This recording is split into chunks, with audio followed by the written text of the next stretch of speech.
दोस्तों, मुखारविंद और जैतीपुरा में श्रीनाथ जी के दर्शन करने के बाद अब हम जा रहे हैं उद्धव कुंड की ओर। उद्धव कुंड को वज्रनाभ महाराज ने बनाया था शांडिल्य ऋषि की सहायता से। उद्धव जी भगवान के कज़न हैं और बहुत ही बड़े भक्त हैं भगवान के। एक बार ऐसा होता है कि भगवान जब द्वारका में थे तो वे उद्धव जी के हाथों संदेश भेजते हैं गोपियों के लिए वृंदावन में।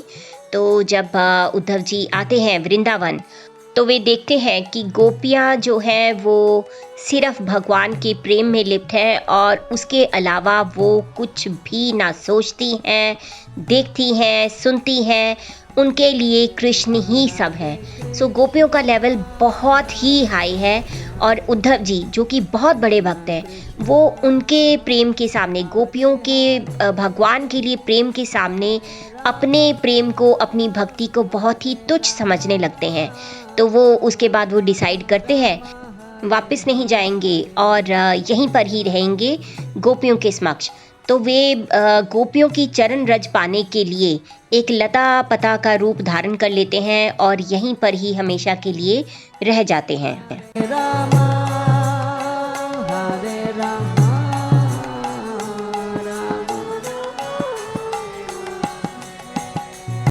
यदि कोई मटेरियलिस्टिक इंसान है तो उसके लिए जब वो देखता है दूसरों को कि वो दूसरा इंसान बहुत तरक्की कर रहा है, उसके पास बहुत ही पैसा है, बहुत ही ऐश्वर्य में रहता है, उसकी जॉब बहुत अच्छी चल रही है, तो उसे हमेशा जेलसी ही होती है।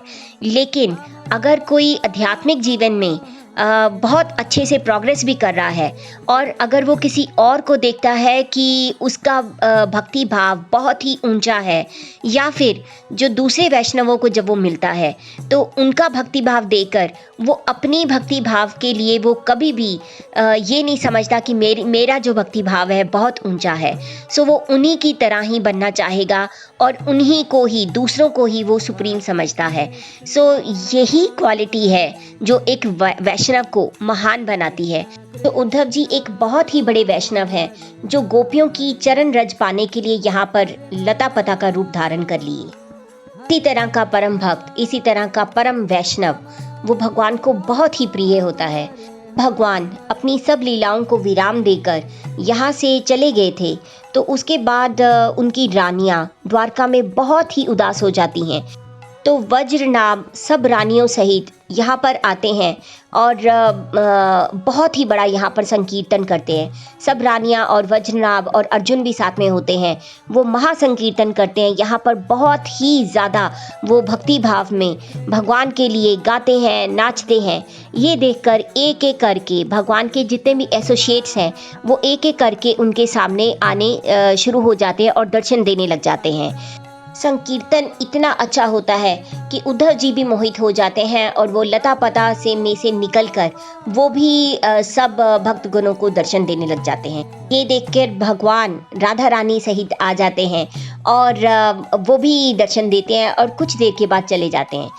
तो आप समझ सकते हैं कि उद्धव जी कितने बड़े भक्त होंगे भगवान के, कि भगवान स्वयं अपने आप को प्रकट करने के लिए, उनको दर्शन देने के लिए रोक नहीं पाते हैं। हमें भी इसी प्रकार से भक्ति भाव लाना चाहिए भगवान के लिए। तो आप देख सकते हैं कितना ही सुंदर मंदिर है ये और बहुत ही सुंदर कुंड है, बहुत ही प्यारा कुंड है। तो आप देख सकते हैं कि ब्रजवासी बंदर कितने मज़े कर रहे हैं यहाँ पर उद्धव कुंड में और बार बार आकर कभी पानी पी रहे हैं, कभी स्नान कर रहे हैं और बहुत ही बढ़िया छलांगे भी लगा रहे हैं इसमें।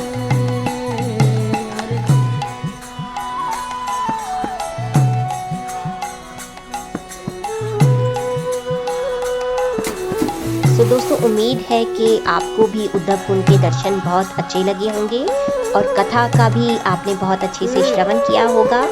जब भी कभी आप गोवर्धन आए तो उद्धव कुंड के पास बैठकर ज़रूर अपना माला जप करें, आपको बहुत अच्छा लगेगा।